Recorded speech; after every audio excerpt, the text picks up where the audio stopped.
തിയേറ്ററുകൾ ഇളക്കി മറിച്ച് പുതുതലമുറയുടെ ആഘോഷം.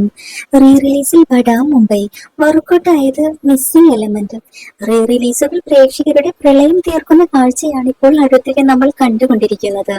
മലയാള സിനിമയുടെ സ്വകാര്യ അഹങ്കാരമായ മോഹൻലാലും മമ്മൂട്ടിയും അവരുടെ എണ്ണം പറഞ്ഞ സിനിമകളാണിപ്പോൾ റീ റിലീസിലൂടെ പ്രേക്ഷകരിലേക്ക് വീണ്ടും എത്തിച്ചിരിക്കുന്നത്. അതിൽ ഒടുവിലത്തേതാണ് ഛോട്ടാ മുംബൈ. സിനിമ കാണൽ എന്നതിനപ്പുറം തിയേറ്ററുകളിൽ ഉത്സവമായി തന്നെ മാറുകയായിരുന്നു ഛോട്ടാ മുംബൈ. ഇതുവരെ ഒരു റീ റിലീസിനും ഉണ്ടാക്കാൻ കഴിയാത്ത ആവേശമാണ് ഛോട്ടാ മുംബൈ ഉണ്ടാക്കിയെടുത്തിരിക്കുന്നത്. 18 വർഷങ്ങൾക്ക് ശേഷം തലയും പിള്ളേരും വീണ്ടും ഇറങ്ങിയിരിക്കുകയാണ്. തിയേറ്ററുകൾക്ക് തീ പിടിപ്പിക്കുന്ന ആവേശവുമായിട്ടാണ് ഇറങ്ങിയിട്ടുള്ളത്. 2007 സിനിമ കണ്ട് തിയേറ്റർ പൂരപ്പറമ്പാക്കിയവരുടെ മക്കളാണ് ഇന്ന് തിയേറ്ററിൽ ആഘോഷത്തിരളയിലാക്കുന്നവർ ഭൂരിഭാഗം പേരും. തലയുടെ 1-ാം വരവിൽ ജനിച്ചിട്ട് പോലും ഇല്ലാത്തവർ.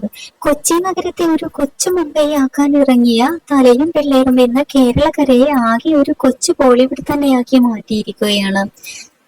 റിലീസ് ചെയ്ത ആഴ്ച 1 കഴിയാറായിട്ടും അൻവർ റഷീദ് സംവിധാനം ചെയ്ത ഛോട്ടാ മുംബൈയുടെ ആവേശത്തിന് മാത്രം കുറവില്ല എന്നുള്ളതാണ് സത്യം.